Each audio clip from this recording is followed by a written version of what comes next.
Bonjour, je suis Caroline. Le meilleur exercice pour faire le point sur votre vie, c'est ici. Aujourd'hui, je vais vous présenter et vous détailler un exercice fréquemment utilisé en coaching pour faire le point sur tous les domaines de sa vie et pour décider sur quoi agir et élaborer son plan d'action. C'est parti!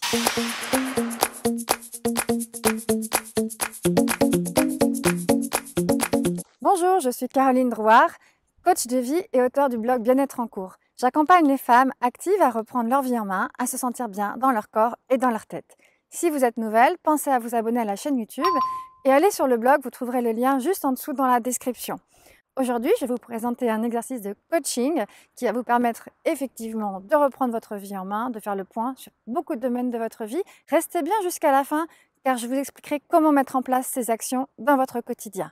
C'est parti! Go! Comme vous le voyez, il fait encore un temps magnifique, nous sommes en Corse. C'est ici que j'ai eu un de mes premiers déclics lorsque je faisais une séance de yoga le matin devant ce magnifique panorama. Et je me suis dit, mais pourquoi je ne pourrais pas faire ça tous les jours? Ah oui, c'est à cause de mon boulot. Non, c'était pas à cause de mon boulot. Non, c'était juste que je n'avais pas décidé d'inclure ça dans ma vie. Et ça a été le premier pas qui m'a fait voir et démarrer mes journées autrement. Donc si vous cherchez comment démarrer vos journées autrement, j'ai un petit cadeau pour vous. Allez sur le site et vous pourrez télécharger cet e-book gratuit. Le lien est dans la description. Passons tout de suite aux choses sérieuses. Quand on rentre de vacances, le rythme s'accélère soudainement. Vous avez peut-être passé déjà la rentrée et vous êtes à nouveau épuisé. Vous croulez sous les dossiers, sous les demandes urgentes, les rendez-vous chez le médecin pour les enfants et l'organisation de la maison, les repas qui ne se font pas tout seuls. Et vous dites, mais c'est pas possible, j'en ai marre de tout. Mais non, vous ne pouvez pas en avoir marre de tout. Non, il y a des choses certainement qui vont bien dans votre vie, mais vous ne les voyez pas parce que vous généralisez. Dans une vidéo précédente, je vous parlais de l'effet contraste.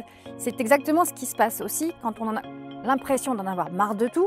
On voit la grosse différence entre ce qui se passe quand on est en vacances, qu'on prend le temps de réfléchir, la reprise du travail qui parfois devient horrible, et on se dit mais qu'est-ce qui se passe? Ma vie ne va pas du tout. Est-ce que c'est vraiment la vie que j'ai envie de vivre?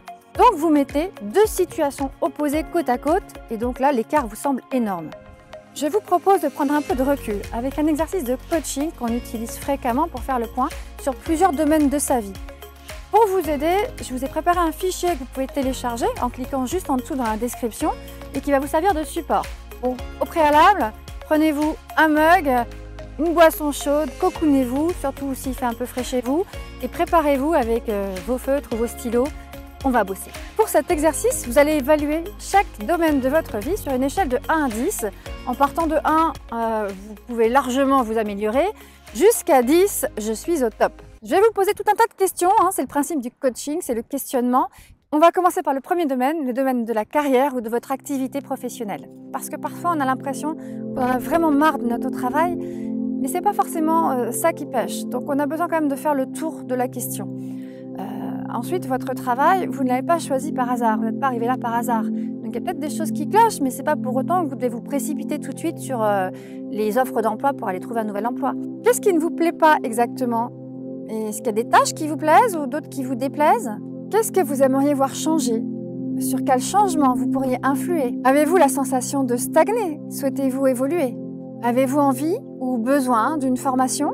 Êtes-vous satisfaite par votre niveau de responsabilité? Vous sentez-vous suffisamment rémunéré? Êtes-vous en concordance avec votre employeur ou votre entreprise? Souhaiteriez-vous faire autre chose, une autre fonction dans cette entreprise? Trouvez-vous un sens à ce que vous faites?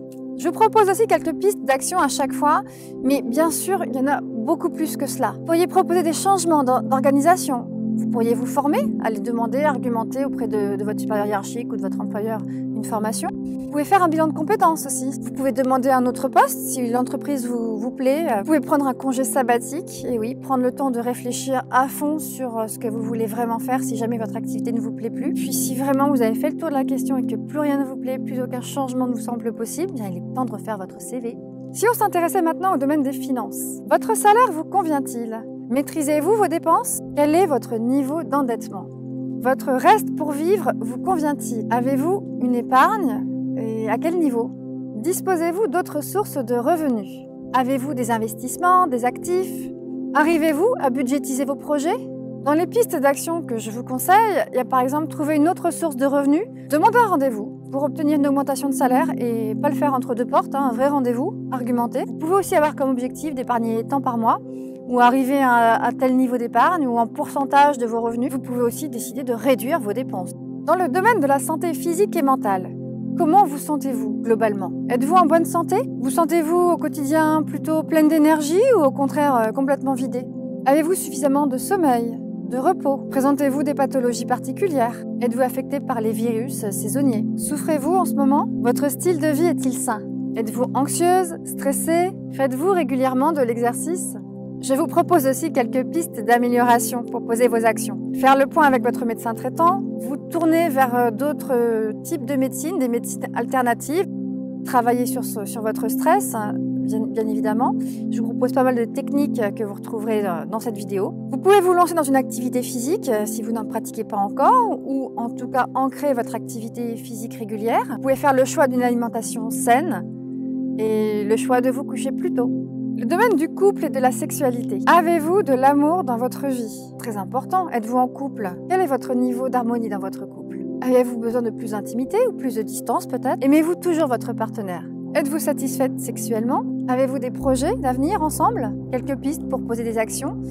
Prévoir un projet à deux, un week-end, un voyage, se réserver des moments à deux, prévoir des petites attentions pour l'autre. Domaine de la famille et des amis et du réseau relationnel. Pas se mentir, il y a des jours, on en a marre de tout, même de nos gosses. Comment évaluez-vous vos relations avec votre famille, vos parents, vos enfants?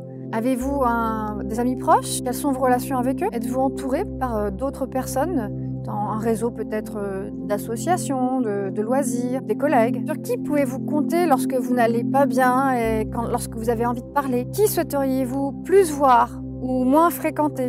Et rencontrez-vous de nouvelles personnes? Dans les types d'actions, effectivement, vous pouvez choisir de moins fréquenter certaines personnes que vous trouvez peut-être toxiques. Je vous renvoie d'ailleurs à une vidéo que j'ai écrite sur le sujet et qui peut vous aider à couper les liens toxiques avec certaines personnes, mais qui peuvent aussi, cette vidéo peut aussi vous aider à améliorer vos relations avec les personnes que vous souhaitez plus voir et avec qui vous vous sentez bien. N'hésitez pas à faire cet exercice très sympa. Vous pourriez rencontrer de nouvelles personnes, vous pouvez vous inscrire dans une association pour faire du bénévolat ou pratiquer de nouvelles activités, de loisirs culturels, à vous de voir. Dans le domaine des loisirs, avez-vous des activités qui vous font plaisir? Comment vous délassez-vous? Vous ressourcez-vous? Bon, moi, vous l'aurez compris, je me ressource au grand air et la Corse, j'adore. Avez-vous des moments à vous où vous perdez la notion du temps? Êtes-vous satisfaite du temps que vous avez pour vous? Vous sentez-vous libre de faire ce que vous voulez? Dans les actions que vous pourriez poser, vous pourriez par exemple choisir d'éliminer ou réduire des actions qui ne vous font pas plaisir. Bon, moi je pense par exemple au ménage, ça me fait jamais plaisir de faire le ménage si vous ne savez pas trop quoi faire. Et vous pouvez passer par la méthode du test. Expérimentez, laissez-vous guider, soyez curieux, allez voir dans les forums, dans votre ville, les associations qui existent et testez. Vous verrez, vous pouvez très bien apprécier une activité ou vous rendre compte que ça ne vous attire pas du tout. Domaine de l'environnement. Habitez-vous où vous le souhaitez? Vous sentez-vous bien chez vous? Est-ce un endroit où vous pouvez vous ressourcer facilement? Est-ce que votre réalité est en adéquation avec vos envies? Est-ce que vous habitez vraiment dans le lieu que vous avez choisi ou est-ce par défaut? Quelques pistes pour améliorer votre environnement, refaire la déco, peut-être entreprendre des travaux d'isolation si vous avez besoin effectivement de vous réchauffer ou carrément avoir un nouveau projet immobilier. Et pour finir, le domaine du développement personnel. Où en êtes-vous avec vous? Vous sentez-vous épanoui? Avez-vous des rêves? Vous fixez-vous des objectifs à atteindre? Croyez-vous en vos capacités? Vous connaissez-vous? Vous appréciez-vous? Avez-vous conscience de votre potentiel? Êtes-vous la meilleure version de vous-même ou est-ce qu'il y a encore du boulot? Connaissez-vous votre identité profonde? Qu'apportez-vous au monde? Quelques pistes d'action? Vous en voulez? Ben oui, parce que le développement personnel, c'est pas facile. Par exemple, commencez par vous remémorer vos rêves d'enfant. Vous vous en souvenez? Faites la liste de vos rêves. Et si vous travaillez sur votre confiance en vous? Et si vous appreniez à mieux vous connaître? Justement, j'ai un article à vous conseiller juste en dessous dans la description. Deuxième partie de l'exercice, vous vous êtes évalué sur une note de 1 à 10 sur chacun de ces domaines. Regardez bien votre roue. Vous allez certainement voir des parties qui sont moins coloriées que d'autres. Et ce sont sur ces domaines que nous allons agir. Quel est le niveau que vous souhaitez? Inscrivez-le, vous n'êtes pas obligé d'aller chercher un 10 sur 10 dans tous les niveaux. Donc je vous propose de colorier de couleurs différentes. Les cases qui symbolisent l'écart entre votre niveau actuel et celui que vous voulez atteindre va permettre à votre cerveau d'aller vers l'objectif à atteindre. Ok? On va hacker notre cerveau. Ensuite, pour chacun de ces objectifs à atteindre, mettez une action en place. Écrivez un verbe d'action. Si vous souhaitez améliorer, par exemple, la partie financière, vous pouvez effectivement décider d'économiser tant par mois et vous l'inscrivez sur votre objectif. À partir de ce mois-ci, à partir du mois prochain, j'économise 10% de mon salaire, par exemple, par mois. Et je le mets sur un compte d'épargne et je n'y touche pas. Ça, c'est un objectif. Donc, vous faites ça pour chacun des domaines qui ont les niveaux les plus bas. Troisième et dernière étape, c'est pas aujourd'hui, c'est dans le futur. Vous programmez tout de suite quand est-ce que vous allez refaire une nouvelle fois l'évaluation sur la roue de la vie. Ok? Dans 3 mois, dans 6 mois, dans 1 an, à vous de voir. Alors, dites-moi dans les commentaires, quel est le niveau sur lequel vous allez le plus travailler? Merci de m'avoir suivi dans cette vidéo. N'hésitez pas à vous la repasser, à la réécouter pour faire l'exercice calmement. Et si vous voulez transformer votre vie et ne plus subir vos journées, n'hésitez pas à télécharger le e-book gratuit que je vous offre dans la description. À bientôt. Ciao!